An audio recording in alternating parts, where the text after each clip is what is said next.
So, Okay. so Jeremy, it's good to talk to you again. And it's been a while since we've done a video, and I know you've been busy.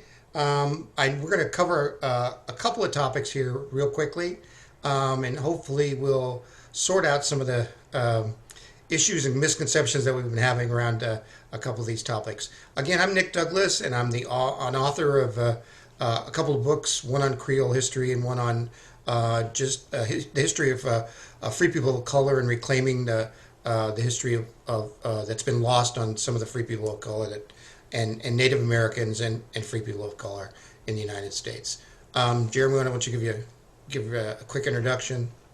Sure. My name is Jeremy Simien. I'm a Louisiana historian and collector of Louisiana material culture. So, All right, Jeremy, our first topic, Creole. okay. Creole. I'm gonna pass this off to you because you give a great definition of what a Creole is, and I'd like you just to give that definition. Okay, so let's just start. Let's just add in the word Louisiana Creole. Make it easier for everyone. A Louisiana Creole is a descendant of the original colonial inhabitants of Louisiana. So, if you have ancestral roots in the Louisiana colony pre 1803, there's a high probability that you are a Louisiana Creole. If you choose to be, if you choose to acknowledge that and declare yourself to be one, that is. So, Okay, and really the second point is always the thing that I like to put out there is that litmus test. So you're a descendant of 1803 Louis settlers, right? Creoles are vast majority Catholics, right? right, The third point is that Creoles speak French and Spanish, and we can say Louisiana Creole French or Louisiana French, however you want to describe it. It's French. People spoke High French, and they spoke a dialect of French, right? Which is particular to Louisiana. And then really the last is raised in Creole traditions, which is right. foodways, customs, institutions, communities, all the things that we sort of take for granted in our Creole upbringing is something that contributes to us being called Creoles, right? Factor, common misconception: Creoles, Louisiana Creoles, have to look a certain way. It's not true. There are Creoles that are of majority European ancestry. There are Creoles of sole European ancestry. There are Creoles of mixed African and European ancestry, and there are Creoles of pure African ancestry, mixed with some indigenous, et cetera, et cetera, et cetera. Any combination, really, as long as you are part of that original group of colonial inhabitants. And I say the word inhabitants because African slaves were not settlers, they were brought here. Mm-hmm. And also, Native American people were certainly not settlers, they were indigenous people or First Nations. So that's why you have to say inhabitants, and I think that's a good way of being inclusive. But that's easy. This is simple. Ignore all the rest of the things you heard. That's all it takes. The end. Period. All right, and we're going to leave it at that. The other thing we should say is this: is some of those original settlers and indigenous people, they intermixed. So Yes. white kin, pure white kin might have black kin. Pure white kin Yeah. might have Native American kin. Native American kin might have black kin. It's all there were all kinds of mixtures that happened because people lived in close proximity to each other. They had interactions with each other, and when people interact, life happens, right? So Right. Exactly. so so And let so any so-called Creoles of color are of mixed ancestry. Not all of them. I won't even say a majority. It's just some people. So. Exactly.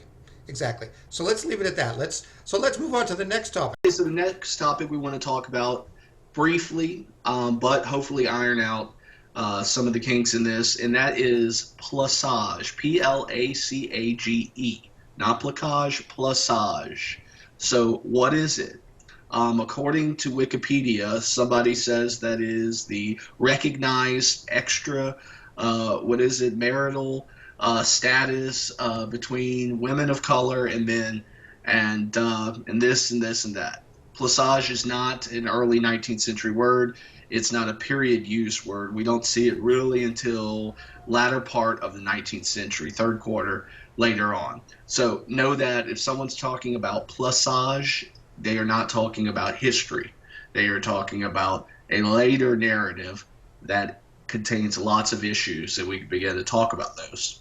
Yeah, and I think the issues we've had a couple of conversations where we talked about those issues and sort of destroyed this myth about Plaçage and really made made a major argument against the idea that this Plaçage came out of these Quadrant and Octane balls. We showed a video with advertisements for Quadrant and Octane balls that were Right. that were put in newspapers, but really were not legitimate. They were balls Yeah. really for prostitution of slaves and exploitation of free women of color who were in tight straits, right? Right. And we And compared there's that. some giveaways, Right, some right. dead giveaways to that, There's some give, which are yeah, and we highlighted those in the article. I think you're right about that. And so the other thing that we did was we showed legitimate balls that we know were held by Creoles of color in New Orleans, and we pointed out the differences between the legitimate balls and the balls that we considered to be, shall we say, nefarious, is right. probably the best way to say it, but an excuse to exploit women in New Orleans who were in bad Right. straits. And just to boil it down real quick, it's very simple. Okay, so the premise of this Plaçage is that Creole women, or mixed race Creole women specifically, quadroons, which means you're a quarter African ancestry, were basically, they went to balls to be picked up and courted and eventually enter some sort of legal agreement relationship with eligible white suitors. So here's the fallacy. One, eligible white suitors would, if this were real, would have been invited.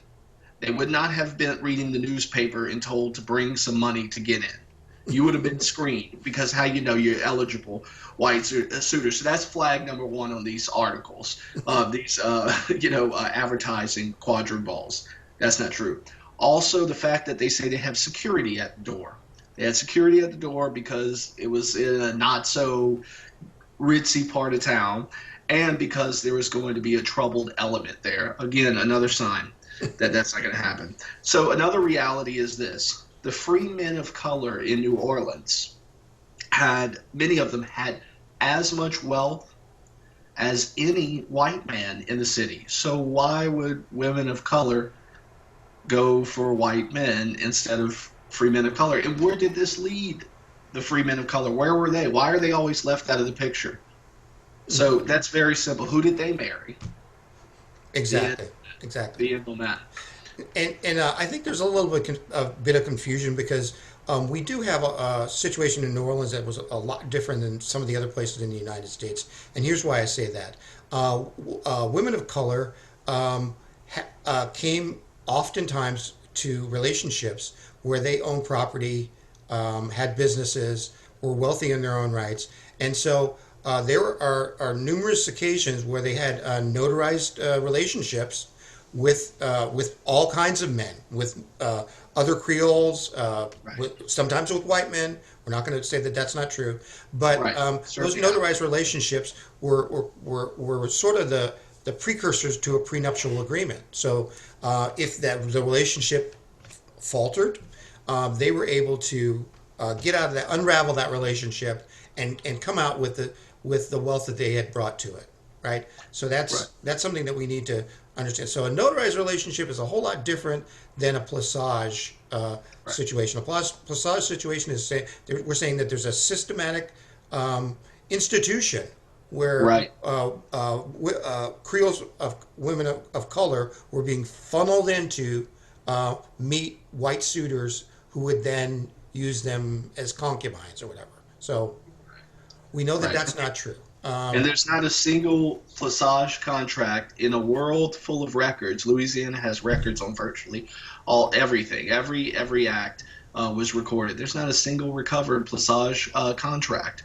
And a lot of people have reported and talked about Plaçage. Even early black historians would follow kind of in the lead, in the footsteps of the historians before them. But if you look at the sources for the material, it all comes from the same primary sources, and you can quickly look at these and say, oh, no credit. So that's not to say that women of color did not have relationships with white men. Absolutely happened. Lots of race mixing, depending on the period, more so than other times. So that's not to say this was a very Latin colony. So what was going on in Cuba, what was going on in Puerto Rico, what was going on in Dominican Republic with all of these people mixing, that happened. So yeah, and really, when we use a sort of cutoff of 1803, that's kind of the year that we start to see things change from this Latin culture to a much more rigid British colonial culture, and yeah, Anglo. Anglo Yep. culture exactly. Anglo and obtuse. Right, and Yeah. so that's why that's the point we wanted to make. And then again, we always have the challenge out there. If you have a document that shows that is a stated Plaçage relationship, please share it with us because we want to see it. I've never been able to find one, and I've been doing research on this for years. So, if you have some proof, definitely bring it to us. But don't come up with the story about Henrietta DeLille. Henrietta DeLille is one of my relatives. She was not a Plaage. She did not participate in octoroon and quadroon balls. There's not one shred of evidence to prove that. And so if you say that you saw the Henrietta DeLille show on TV, well, that's a show. That's not history. So, Right, and Feast of All Saints by Anne Rice. I mean, keep in mind, there's also vampires who can read your mind and float off into the midnight. Okay, so not quite a credible historical author there. Right. Entertainment, but not historically accurate. Yeah, and that's a novel. We know that that's a novel. We realize that she's novelizing and fictionalizing life good in New Orleans. was. Yeah, Yeah. and she's that's perfectly legitimate to do. But Right. but don't put that down and say that that's history because you saw Feast of All Saints or the Henrietta DeLille story because that's So let's do a quick comprehensive review. What is a Creole? A Creole is Louisiana Creole is a descendant of the original colonial inhabitants. So that's pre-1803. You have roots in Louisiana. Chances are you are a Creole. There's a few qualifiers. Probably Catholic ancestry, spoke French or Spanish. Again, Creole is not a color. There's lots of people who look mixed because of the nature of this being a colony and the early interplay of relationships, but that's not a qualifier. You can be solid African, you can be all European, or you can be mixed, you can be anything, and be a Creole. Okay, next up, Plaçage. The word and the institution where there were free women of color who went to a ball and white men picked them up and began to start this relationship where they paid them. It's not true. Not supported by historical fact. Okay? So that's a quick snippet. Thank you, Jeremy. That's it. But that's a quick snippet after this. If you want that little 5-second version. Yeah, and I think I think that says it all. And like I say, again, we always challenge people. We always ask people for comments if they want to write a well thought out, well reasoned comment, or they have some historical documentation that they'd like to share. We want to see it because again, we thrive on that. And we think and certainly if you can pull out a document that shows a Plaçage relationship and says this person is going to be the Plaçage of this person, we want to know. We want to see that. So please feel free to write us a note, write us a comment, and at the end of this, I'll post our contact information, and people can contact us. So Jeremy, anything else you want to discuss? Well, I say while we have it rolling, why don't we just do a quick? What's the difference between an Acadian or a Cajun and a Creole? Okay, let's That's go. that's a thick issue. So we already mentioned what a Creole is, which is what? I'll let you just throw that out there real quick. Yeah, A a Creole Creole is is a descendant of the original settlers of Louisiana. right. And like I said, we have a litmus test that we sort of use for these people. But I think people may disagree with the litmus test. But I say pre 1803 settlers, Catholic, French speaking, Spanish speaking, and raised in Creole tradition. That is foodways, customs. They have the language, obviously, institutions, communities. That to me is a Creole. There is no color. There is no look. There are Creoles that are pure European. There are Creoles that are African. There are Creoles that are mixed race. There are Creoles that are Indian, Native American Creole. So that it's just there is no set racial boundaries for Creoles. They Right. occupy the whole space as far as that's Okay. concerned. Right. So Okay. Acadians, they washed up in Louisiana. They were exiled from Acadie, and they were French speaking, and they came pretty much during the Spanish occupation, and they were allowed in, and they pretty much were assimilated into the larger Creole culture. However, in the 1970s, people began to remember this story and talk about the story of the Acadians and probably proclaim their Acadian heritage. But here's the deal. The children of the Acadians were Creoles. They were in this colony. They grew up in this culture. To declare you're a Cajun is fine, and there's nothing wrong with that. But again, when we know the true definition of Creole and we know it has nothing to do with race, we can clearly see that Cajuns are actually Creoles as well. Right. The, And we always talk about the common sense portion of this, right? So we're talking about Acadians who were kicked out of Nova Scotia, coming right, in, to Louisiana, two to 5,000 over 20 years, right? So yeah, they did that. So that's a very small number, and right, so when you think about that, they didn't change the culture that was already existing in Louisiana. They assimilated into the culture. They added to the culture, but they right. did not take the culture over. And they Well, let's just speak a little Creole with you. Gumbo, etouffee, jambalaya. Okay, so we got Mhm. gumbo. The word is African. It means okra.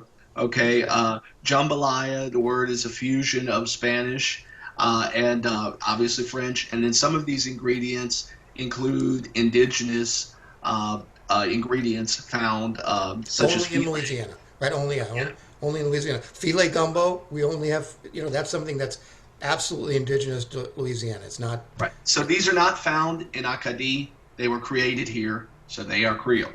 Mhm. They're not Acadian. They're Creole. That's it. The end. Mhm. The end. Okay. That, So that's simple. that's it. I mean, that's the simplest thing we can do. So Jeremy, it was a pleasure. Okay. We'll do this again.